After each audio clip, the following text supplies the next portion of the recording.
West বেঙ্গলে ভারী বৃষ্টির অ্যালার্ট। আইএমডি নর্থ বেঙ্গল আর কিছু সাউথ বেঙ্গলের জেলায় হেভি রেইনফলের ওয়ার্নিং দিয়েছে। 20 জুন থেকে ওয়েস্ট বেঙ্গল ডে পালন করা হবে। এবার থেকে রাজ্য ক্যাবিনেটের সিদ্ধান্ত নেওয়া হয়েছে। পিএম মোদি করতে চলেছেন বড় রেকর্ড। পিএম নরেন্দ্র মোদি 10 জুনে ভারতের ইতিহাসের সবচেয়ে দীর্ঘ সময় ধরে নির্বাচিত প্রাইম মিনিস্টারের হিসাবে নতুন রেকর্ড গড়তে চলেছেন।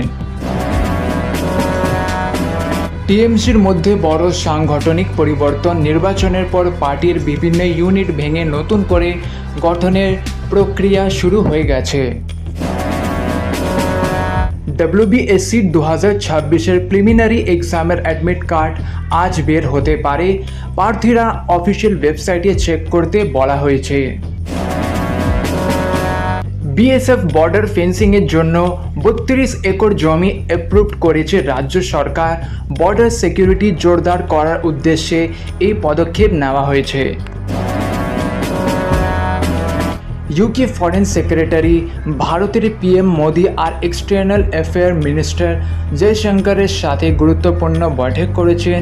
ট্রেড, গ্লোবাল সিকিউরিটি এবং ইন্ডিয়ান ইউকে সম্পর্ক নিয়ে আলোচনাও হয়েছে। সিজেপির ফাউন্ডার অভিজিৎ দীপকে 6 জুনেতে দিল্লিতে ফিরে আসার পর বড় ধর্ণা করতে চলেছেন পরিকল্পনা করেছেন।